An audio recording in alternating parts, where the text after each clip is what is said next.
Selesai pemilihan Parti Keadilan Rakyat PKR bagi penggal 2018-2021 menyaksikan pemilihan paling sengit sehingga parti itu dikatakan terbahagi kepada dua kem. Namun di sebalik semua itu, kepimpinannya percaya PKR dan ahlinya semakin matang berdepan sepak teranjang politik tanah air dalam mendukung perjuangan reformasi. Bagi Datuk Seri Anwar Ibrahim, daripada kebobrokan proses yang ada kalanya panas dan hampir meletup itu, keadilan muncul lebih kuat. Ikuti temu bual eksklusif bersama bakal Presiden PKR itu menjelang Kongres Nasional 2018. Datuk Seri Anwar menyatakan kelegaan dengan selesainya proses pemilihan yang diadakan secara bebas sebagai sebuah parti dalam kerajaan. Bagaimanapun beberapa kelemahan yang dikesan terutama membabitkan sistem e-voting dan beberapa insiden pergaduhan memerlukan perhatian serius. Umumnya pimpinan tidak berpuas hati kerana terlalu banyak kelemahan-kelemahan dalam pelaksanaan, bahkan dalam sistem itu sendiri. Umpamanya kita adakan mesyuarat semula di Melaka kerana undi tak dapat dikesan.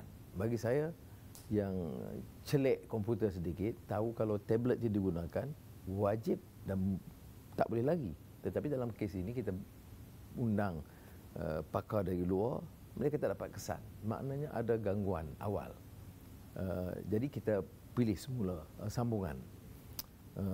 Di Julau seperti yang saya sebut, masuk pencerobohan. Di tempat-tempat lain dikatakan sistem itu baik tetapi petugasnya tolong undi. Aduh, ini semua kelemahan-kelemahan yang saya akui. Tidak mahu masyarakat umum membuat persepsi yang tidak baik terhadap proses pemilihan yang sedikit kalut, Datuk Seri Anwar mahu pihak berkuasa campur tangan. Dakwaan salah guna kuasa dan politik wang perlu disiasat dan diambil tindakan jika benar. Saya tidak menghalang sama sekali untuk pihak polis menyiasat secara rapi dan telus.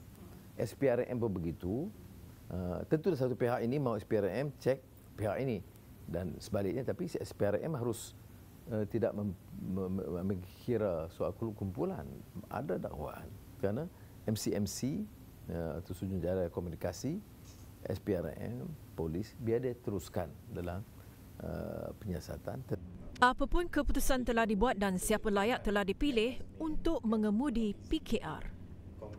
Kalau tanya saya tentang keputusan, saya Demokrat. Daripada awal saya minta mereka ingat tentang perlunya kita gilap nafas dan idealisme perjuangan reformasi, tetapi kita harus terima apa juga keputusan majoriti ahli.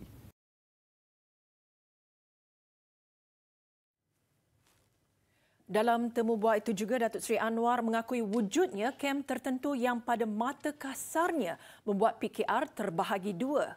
Namun kini keputusan telah dibuat dan beliau mahu kem Azmin dan kem Rafizi kembali bertaut kerana ada agenda lebih penting membawa parti selepas diberi mandat untuk mentadbir negara. Dalam masa kempen, semua parti adalah kem yang mendukung calon masing-masing, tapi yang akhirnya itu kem keadilan. Dan mereka terpaksa balik untuk memperkuat muafakat dan bekerjasama. Dan saya lihat kecenderungan ini sudah wujud, ya. Walaupun belum ditamatkan, tapi orang agak-agak ada petanda siapa yang menang. Dan kepada yang akan diumumkan sebagai calon yang menang, perjuangan akar umbi selama ini dalam mendukung apa jua aspirasi parti dan reformasi jangan sesekali dipersia-siakan.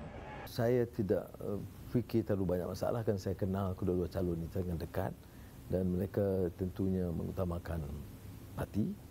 Kalau tidak, mereka tidak harus pimpin. Ya. Dan saya yakin insya-Allah perkara ini dapat dimuafakan. Maksudnya loyalty is to the party and the struggle.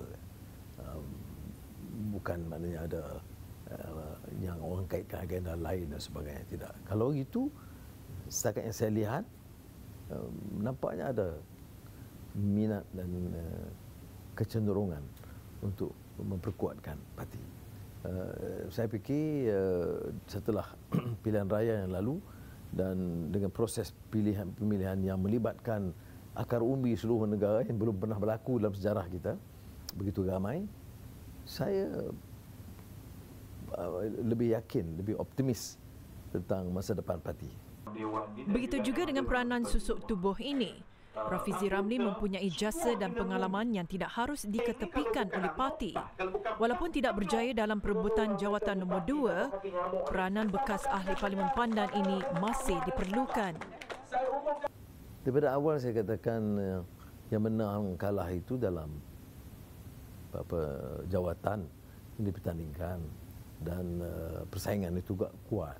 Jadi kita tak pernah membuat satu andaian bahawa yang menang itu harus bolot semua dan yang kalah itu harus tersingkir. Tidak harus. Kita harus terima hierarki.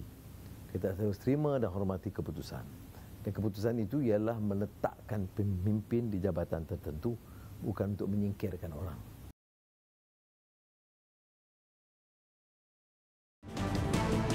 Kongres Nasional PKR 2018. Yang menang kalah itu dalam jawatan yang dipertandingkan dan persaingan itu juga kuat. Jadi kita tak pernah membuat satu andaian bahawa yang menang itu harus bolot semua dan yang kalah itu harus tersingkir. Apa hala tuju selepas ini? Benar, proses pemilihan tentunya kencang, memanaskan, suhunya terus kadang-kadang sampai dah nak meletup.